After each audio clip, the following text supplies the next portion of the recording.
Chapter 27. Paul is taken to Rome. When it was time for us to sail to Rome, Captain Julius from the Emperor's special troops was put in charge of Paul and the other prisoners. We went aboard a ship from Adramyttium that was about to sail to some ports along the coast of Asia.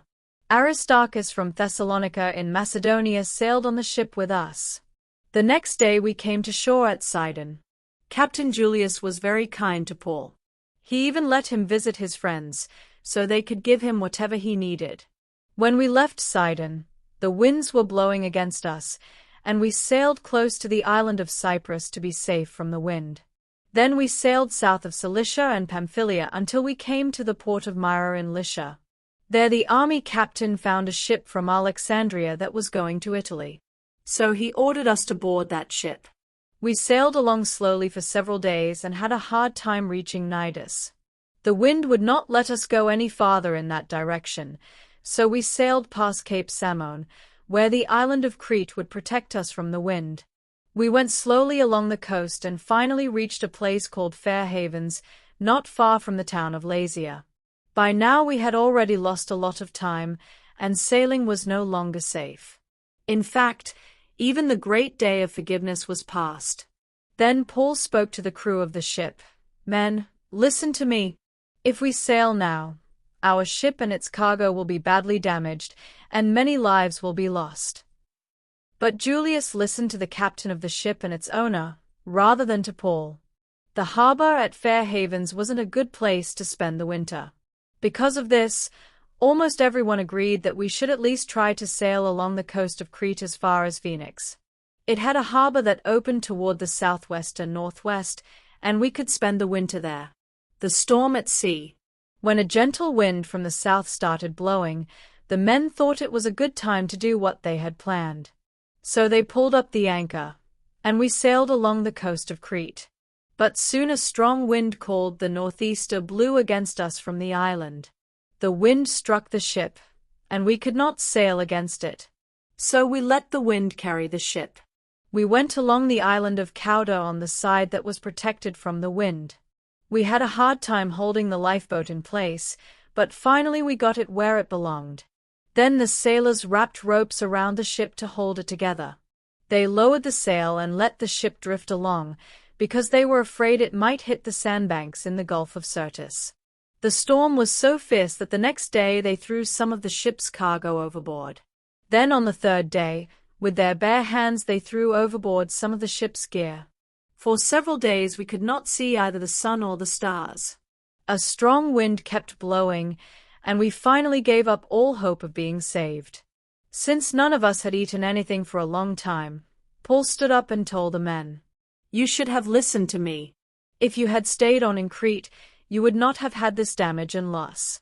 But now I beg you to cheer up, because you will be safe. Only the ship will be lost. I belong to God, and I worship Him. Last night He sent an angel to tell me, 'Paul, don't be afraid. You will stand trial before the emperor. And because of you, God will save the lives of everyone on the ship.' Cheer up. I am sure that God will do exactly what He promised. But we will first be shipwrecked on some island." For 14 days and nights we had been blown around over the Mediterranean Sea. But about midnight the sailors realized we were getting near land. They measured and found that the water was about 40 meters deep. A little later they measured again and found it was only about 30 meters.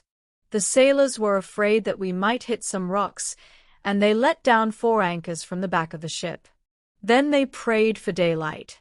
The sailors wanted to escape from the ship. So they lowered the lifeboat into the water, pretending that they were letting down some anchors from the front of the ship. But Paul said to Captain Julius and the soldiers, "If the sailors don't stay on the ship, you won't have any chance to save your lives." The soldiers then cut the ropes that held the lifeboat and let it fall into the sea. Just before daylight Paul begged the people to eat something. He told them, "For 14 days you have been so worried that you haven't eaten a thing. I beg you to eat something. Your lives depend on it. Do this and not one of you will be hurt."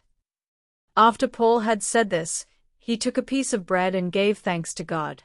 Then in front of everyone, he broke the bread and ate some. They all felt encouraged, and each of them ate something.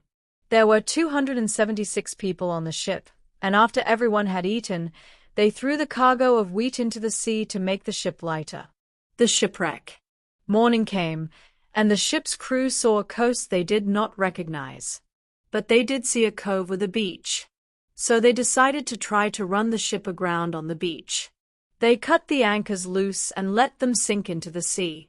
At the same time they untied the ropes that were holding the rudders. Next, they raised the sail at the front of the ship and let the wind carry the ship toward the beach. But it ran aground on a sandbank. The front of the ship stuck firmly in the sand, and the rear was being smashed by the force of the waves. The soldiers decided to kill the prisoners to keep them from swimming away and escaping. But Captain Julius wanted to save Paul's life, and he did not let the soldiers do what they had planned. Instead, he ordered everyone who could swim to jump into the water and head for shore. Then he told the others to hold on to planks of wood or parts of the ship. At last, everyone safely reached shore.